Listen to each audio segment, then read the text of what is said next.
मल्होत्रा, इनकी अपॉइंटमेंट और कैसे आपकी जिंदगी पर आरबीआई का प्रभाव पड़ता है, कैसे आपकी ईएमआईज और आपकी सेविंग्स इससे प्रभावित होती है। कौन है संजय मल्होत्रा, क्यों इन्हें अपॉइंट किया गया आरबीआई का गवर्नर, और क्या थे पिछले आरबीआई गवर्नर के इंपॉर्टेंट डिसीजंस, और क्या है ये पूरी कहानी, आइए जानते हैं आज की वीडियो में। वेलकम टू ज्ञान कोश। सबसे पहले आरबीआई क्या है? Reserve bank of India, Bharat का सेंट्रल बैंक, यानी बैंक ऑफ बैंक्स। आपको पता है कि आप एसबीआई के पास जाते हैं, एचडीएफसी के पास जाते हैं, आईसीआईसीआई के पास जाते हैं अपने पैसे जमा करवाने, पर वो बैंक्स किन नियमों का पालन करते हैं, किन रूल्स को फॉलो करते हैं, कौन डिसाइड करता है कि वो क्या प्रोसीजर फॉलो करेंगे, क्या इंटरेस्ट रेट होगी, ये सब जिम्मेदारी होती है देश के केंद्रीय बैंक यानी सेंट्रल बैंक की।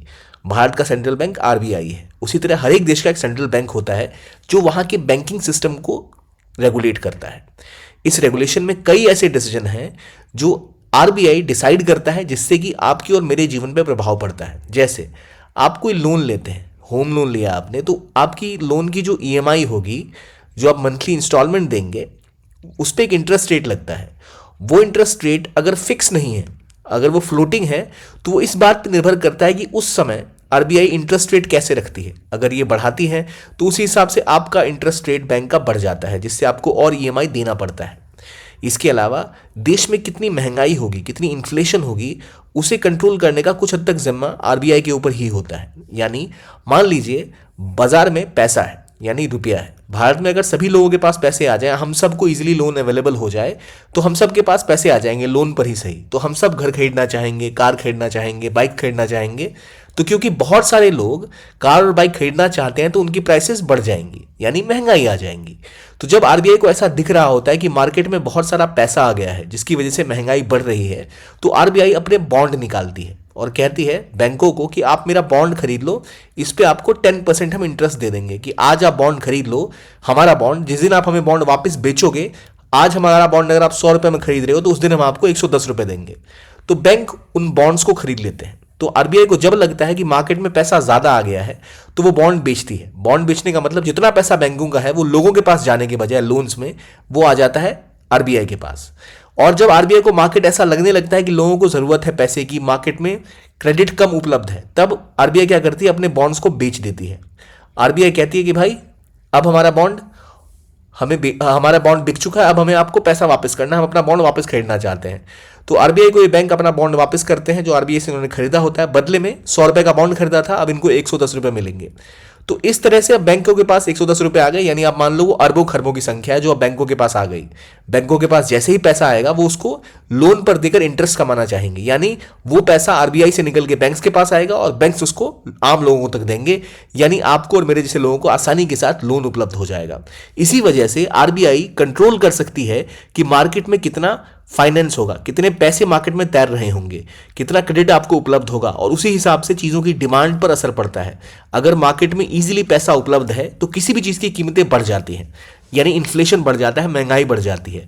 तो आरबीआई की पॉलिसी मेकिंग डिसाइड करती है कि क्या इंटरेस्ट रेट होगी, कितना पैसा मार्केट में फ्लो करेगा, बैंक्स किस तरह व्यवहार करेंगे, बैंकों की इंटरेस्ट रेट क्या होंगी, कितना वो लोएस्ट इंटरेस्ट रेट चार्ज कर सकते हैं, क्या वो सबके साथ समानता का व्यवहार कर रहे हैं या नहीं, उनकी बैंकिंग सर्विसेज कहीं बहुत ज़्यादा महंगी तो नहीं है, कहीं वो क्रेडिट कार्ड में लोगों को ठग तो नहीं रहे, कहीं उनके इंटरेस्ट रेट जो वो चार्ज कर रहे हैं बहुत ही ज़्यादा बुरी तो नहीं। इन सभी चीज़ों का ध्यान रखने की जिम्मेदारी होती है आरबीआई की। तो इसलिए आरबीआई के गवर्नर इन सब चीज़ों को रेगुलेट करते हैं, इसलिए आपके मेरे जीवन में, हमारी इकोनॉमी में बहुत बड़ा प्रभाव डालते हैं। अभी जो आरबीआई के गवर्नर अपॉइंट हुए हैं उनका नाम है संजय मल्होत्रा। संजय मल्होत्रा का अगर हम जीवन देखें तो ऑलरेडी वो एक करियर ब्यूरोक्रेट है, यानी आईएएस है। इससे पहले वो कई डिपार्टमेंट्स को लीड कर चुके हैं, चाहे वो रेवेन्यू सेक्रेटरी की बात हो, रेवेन्यू डिपार्टमेंट की बात हो, टैक्सेशन डिपार्टमेंट की बात हो, इन डिपार्टमेंट से ऑलरेडी वो पहले काम कर चुके हैं। ये राजस्थान बैच के आईएएस ऑफिसर हैं जो 1990 में अपॉइंट हुए थे, और इकोनॉमिक ग्रोथ, इन्फ्लेशन, इनसे इनका पाला पहले पड़ चुका है। शक्तिकांत दास को सक्सीड करेंगे। इससे पहले रेवेन्यू सेक्रेटरी रह चुके हैं, फाइनेंस सेक्रेटरी रह चुके हैं, तो इनके पास एक लंबा अनुभव रहा है। आरबीआई में काम करते समय गवर्नर को कई ऐसी चीज़ों पे ध्यान रखना होता है जहां उनको कंसेंसस के ऊपर फोकस करना होता है। कंसेंसस मतलब सर्वसम्मति, क्योंकि कई सारे बैंक्स हैं, कई सारे स्टेक होल्डर्स हैं। तो जब ये फाइनेंस और रेवेन्यू सेक्रेटरी रहे थे, या जब ये जीएसटी काउंसिल के भी मेंबर रहे थे, तो इन्होंने बहुत हद तक जीएसटी काउंसिल में काम किया था, मेंबर तो नहीं थे। तो उन चीज़ों में राज्यों के बीच सहमति बनाना, चीज़ों को एडजस्ट करना, एक कॉम्प्रोमाइज़ पे पहुंचना, ये इनकी खासियत रही है।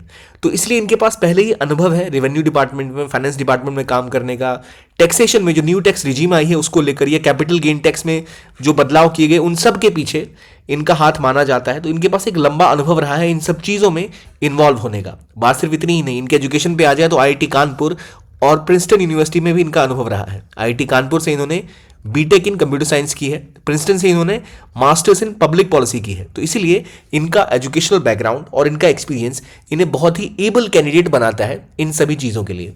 इतना ही नहीं, जब इन्होंने अपने जीवन काल में, जब अपने करियर में आईएएस रहते हुए फिर अलग अलग डिपार्टमेंट्स में काम किया, तो जो इनकी सीख है उन सभी इलाकों से, वो इनको फाइनेंस, टैक्सेशन, आईटी, इन सभी इलाकों में एक एक्सपर्ट बनाती है, जिसकी वजह से आरबीआई का जो भी काम है उसको हैंडल करने में ये पूरी तरह तैयार और सक्षम दिखते हैं। अलग अलग एरियाज में काम करने की वजह से आरबीआई का जो एक ब्रॉड रेंज है वहां पर एक बड़ा रोल निभा सकते हैं। और ये होंगे इंडिया के 26th आरबीआई गवर्नर। इससे पहले 25th थे शक्तिकांत दास। शक्तिकांत दास को जब अपॉइंट किया गया था तो बहुत कंट्रोवर्सी हुई थी। याद रखिए, एक आरबीआई गवर्नर का कार्यकाल होता है 3 साल का, 3 years। इन्होंने शक्तिकांत दास ने लगभग 2 टर्म सर्व करी है, 6 साल का पीरियड इन्होंने सर्व किया। और इनके 6 साल के कार्यकाल में जिस पे काफ़ी सवाल उठाए जा रहे थे, क्योंकि इनसे पहले उर्जित पटेल और रघुराम राजन जैसे बड़े इकोनॉमिस्ट थे, तो ये भी एक ब्यूरोक्रेट, एक सिविल सर्वेंट थे।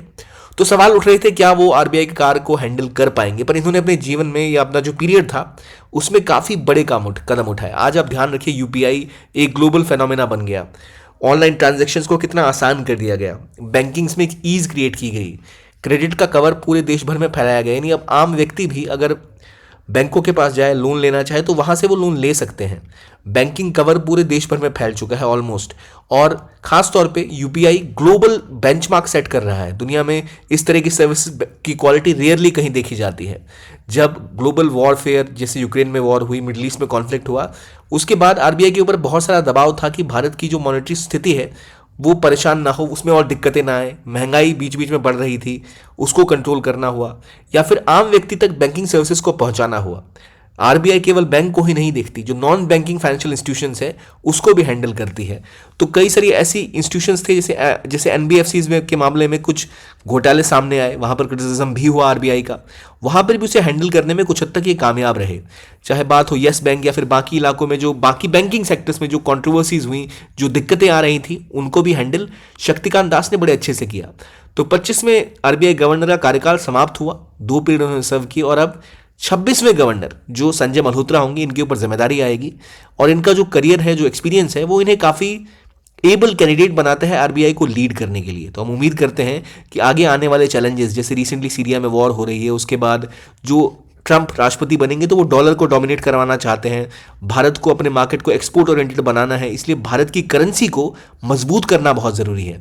भारतीय मार्केट में लोगों के पास क्रेडिट उपलब्ध होना चाहिए, फाइनेंस उपलब्ध होना चाहिए, और उनके पास बिजनेस खड़े करने के लिए अब जैसे जैसे हम एंटरप्रेन्योरशिप के ऊपर फोकस कर रहे हैं, तो बहुत इंपॉर्टेंट है फाइनेंस। तो वो फाइनेंस उपलब्ध कराने की जिम्मेदारी भी बैंकों की होती है। बैंकों के हालात अच्छे रहें, उनमें जो बैड लोन्स हैं उनकी संख्या ना बढ़े, ये सब प्राइमरी फोकस होगा इनका।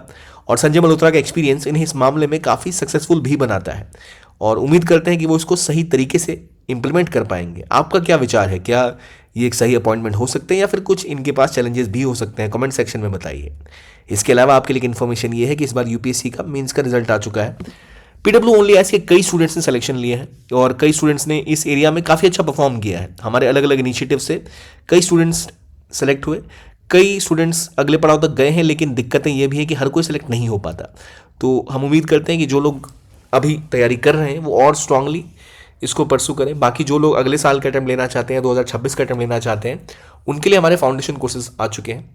2025 का अगर आप अटेम्प्ट लेना चाहते हो तो आप प्रहार को ज्वाइन कर सकते हैं, जो इंग्लिश का बैच है, टाइटन जो एक इंग्लिश का बैच है। 2026 के लिए संकल्प है, जो एक इंग्लिश का बैच है या हिंदी का बैच है, टाइटन जो एक इंग्लिश का बैच है।